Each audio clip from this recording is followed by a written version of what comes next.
This podcast contains descriptions of violence against children and adult language and is not suitable for all audiences. Listener discretion is advised.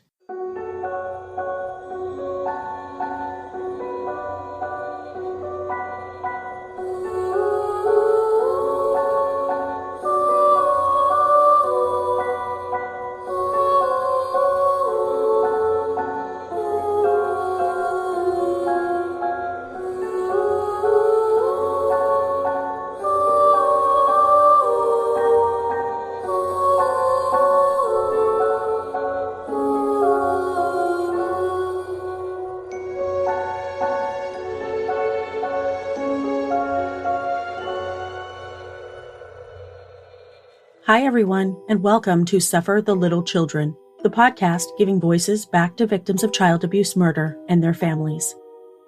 I'm your host, Lane, and this is episode 163, Underwater Daughter. As a child, Antonia Deignan believed that her father's nighttime visits to her bedroom showed the special love he had for her. Still, some part of her knew that what he was doing to her was wrong. She began to create fantasy worlds in her mind to escape. As Tuni grew up, she traded her fantasies for dancing, but her inner turmoil also manifested in self-destructive ways. After she suffered a serious bike accident that forced her to face the demons from her past, Tuni finally began to work through her trauma by writing a hauntingly beautiful memoir about her experiences. For today's episode, I spoke with Tuni about her book, Underwater Daughter, a memoir of survival and healing, which delves into the way childhood trauma affects every part of a person's life going forward. This is Underwater Daughter, the story of Antonia Deignan. I want to say a special thank you to all of you who've supported me on Patreon and Ko-Fi over the past couple of weeks.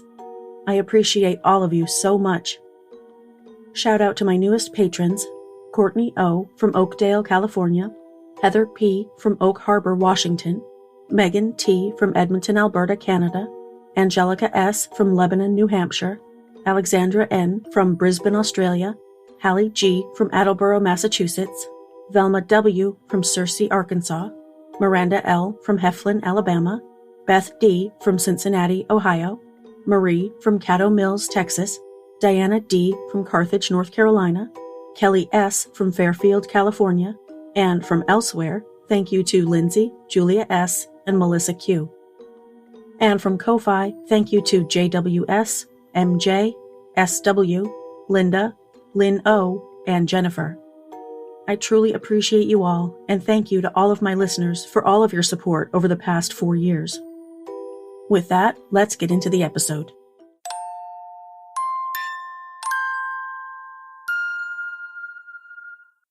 Today's episode centers around a book that's already been written, and I can in no way tell the story better than the author herself can. That's why, when I spoke with Antonia Deignan, I asked her to give us the basic beats of her story, which you'll hear shortly.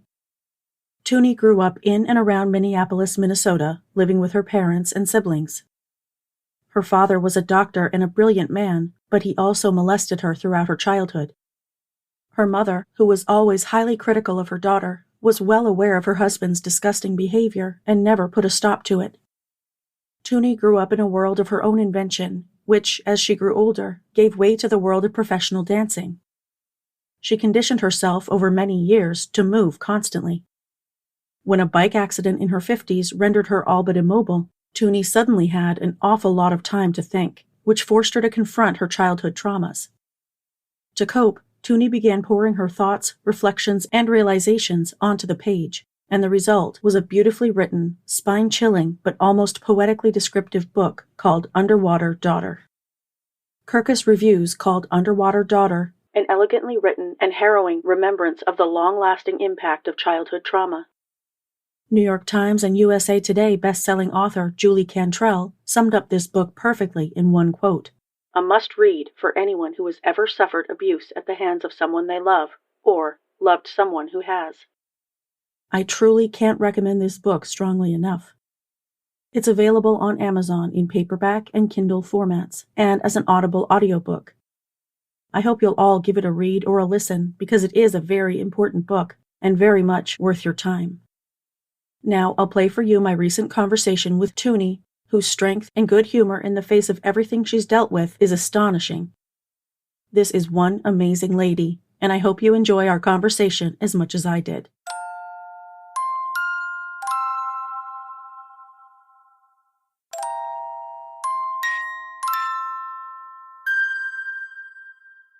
Your book was incredible. I really think that a lot of people might be surprised how beautifully written and even lovingly described that the events in your book are, considering how awful the subject matter can be. Was that a conscious choice on your part, or is that your general style, do you think? Both, yes. And I'm about to cry. Oh no, I'm sorry. Thank you. That's just such a huge compliment. And I'm not a writer from way back. I'm a dancer, right? And Mm-hmm. so when I went to put all of my thoughts down on paper, I was so incredibly informed by my dance background and my always deferring to rhythm and syncopation and patterns and things outside the prose, the meaning of the prose themselves. Mm-hmm. And I actually struggle to not write that way. But, later on top of, like you said, the subject matter, I felt that was part of the point, in the sense that, everyone's stories, everyone has a story. And I think it's in our best interest to find the grace embedded in these stories, because they're often very challenging. People suffer, people struggle. So there's always that layer of an ability to find that curiosity to broaden the perspective of the whole experience is I think what we're tasked to do. Right, sure. And I mean, there was definitely a musicality about it. It was almost lyrical in some places. And as a reader and someone who immerses herself in these types of awful stories from day to day, it spoke to me from a lot of different places because of that. Do you think you could kind of give us the basic beats of your story for anyone who hasn't read the book yet, which I think everyone will want to after they hear this? Yeah, the basic storyline is growing up in a household that was highly sophisticated in many ways, and sometimes hand in hand in sort of brilliance in certain arenas. You find awkwardness and lack of sophistication going hand in hand. So my brilliant father was not as brilliant of a parent, and crossed boundaries with me and my sister, one of my sisters. And so I had to learn how to navigate in a beautiful world with a lot of confusion and a lot of shame and guilt and things associated with not understanding, the behavior of my parents. My mom was fully aware that my father was crossing lines with me and my sister. So dance became a tool for me at a very young age to cope with the confusion and the ugliness. And the storyline follows how into my 20s, I'm still not really grasping, the ramifications and consequences of growing up with that. And it leads to pretty self-destructive behaviors. And in various times, there's milestones that help draw me out of the suffering, right? And eventually an accident in my 50s was sort of the final straw and the catalyst to turn a corner, write all of it down, and get to the other side. Right. Yeah. And the other side is really, honestly, it's forgiveness, and it's a more global understanding of everyone has a story, and everyone kind of struggles and tries to do their best. That's my belief. And sometimes that's really hard, and sometimes we can find a way to do better. So Yeah. that's Yeah. the story. I think a lot of people struggle with black and white thinking, and that, there's a good guy and a bad guy in every story. And yes, there are definitely bad actions, but there are also reasons that people commit these bad actions. Not to say that excuses them in any way, but I think having a deeper understanding of some of that is important. And my focus is telling the stories of abused children. So it's always wonderful for me to hear from a survivor of an abuse story, because generally the kids that I talk about are not, unfortunately. But it's really meaningful to hear from someone who did live through it and came out the other side. And I think it's also extremely important to hear how that trauma lasts and manifests itself throughout your life. So that's why I think this book is so important, among many other reasons, but because it does show, that there are ramifications that last throughout years and decades. So you said your bike accident kind of acted as a catalyst. How do you feel like it sort of prompted you to get this all down on paper? Well, I just want to go to your point about how, the ramifications of trauma or negative experiences, especially as young people, continue on throughout your life.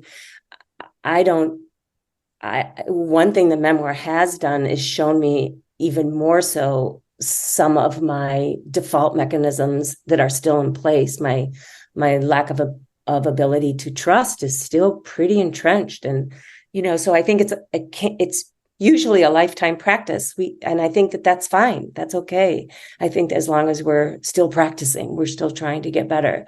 As far as the bike accident, having been a lifelong mover, primarily in dance, but it extended into other types of activities, the accident took all of that off the table for a pretty long time, like almost 2 years. And it really just stripped me of so much of the identity I had built up to cope with life, that I was left really not knowing how to move forward. No pun intended, but just, who am I? You take all of these skill sets that you employed over the years, and you just completely, in a moment, remove all of that. And many people have experienced things like this, right? And so you're like, okay, now what? Mm-hmm. And I really suffered. I became very depressed, and it was during that time when I'm, on narcotics on a very regular basis, and things just became very confusing for me. And so when I was finally able to sort of say, hey, I could write some of this down, this uncertainty, and that led to curiosity, right? Mm-hmm. So that was definitely the straw that broke the camel's back. Mm-hmm. Yeah. I'm sure that forced you to confront a lot of things that were already in your mind, but you had managed to sort of work around or find ways to cope or even escape from. How would you say that throughout your life, there are the different things that you used to cope or that happened to you, such as dancing and being a mom and all of those sorts of things? How have they all been cathartic for you? Well, the dance was really a saving grace for so many years, because I became that woman that couldn't speak her mind, that couldn't stand up for herself verbally at all, and which led to so many, negative experiences. But motherhood was this first opening into unconditional love that I really didn't know anything about. And this intimacy that, it just is such a profound experience, that then I leaned into my children as my teachers constantly.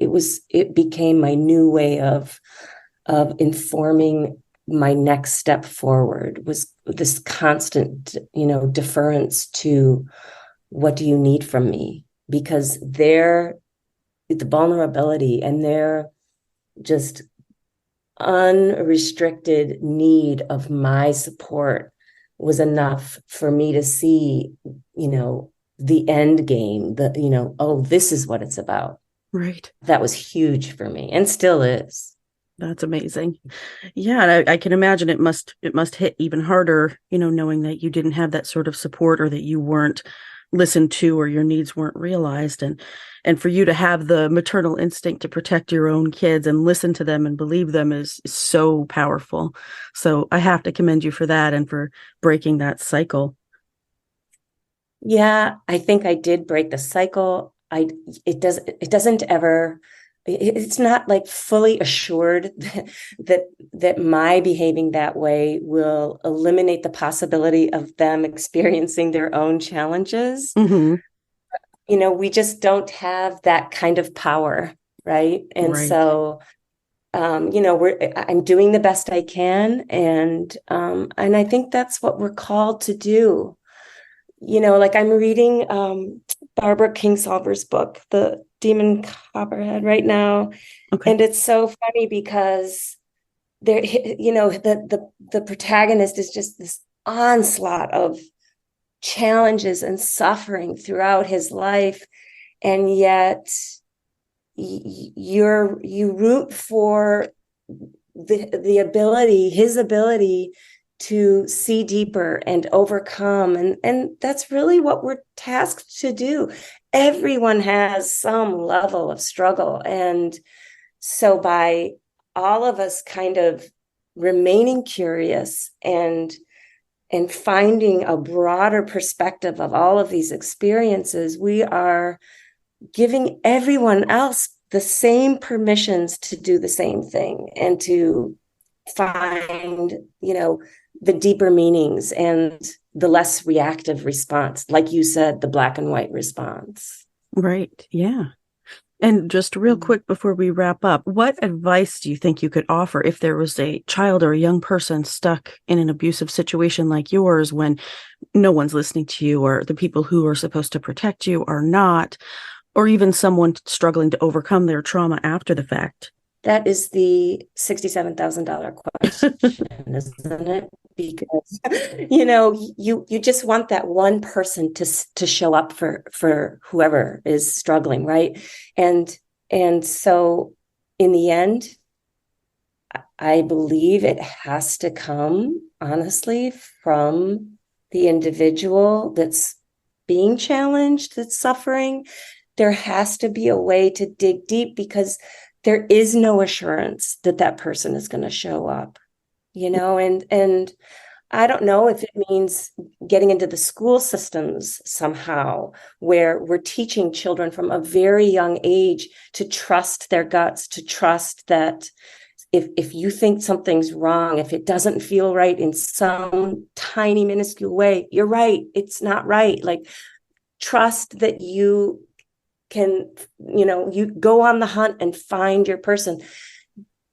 It's just so hard.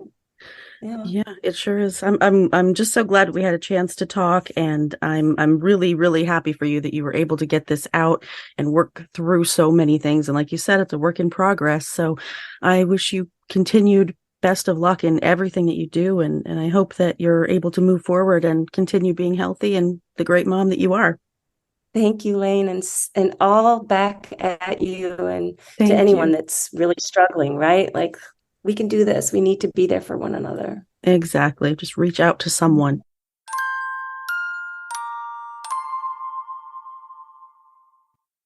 I know this is a much shorter episode than usual, but I hope you enjoyed it. Find Underwater Daughter on Amazon and Audible, and visit Tuni's website at antoniadeignan.com, which I'll link in the show notes for this episode.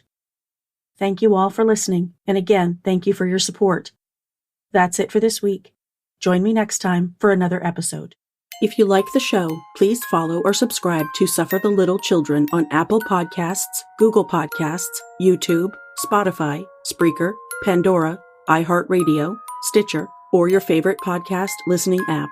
And please leave me a 5-star rating and a positive review on your favorite podcast platform. Visit the website at sufferthelittlechildrenpod.com. You can support the show by visiting patreon.com/stlcpod, where you can become a patron for rewards ranging from a shout-out by name on the show to bonus content and exclusive gifts.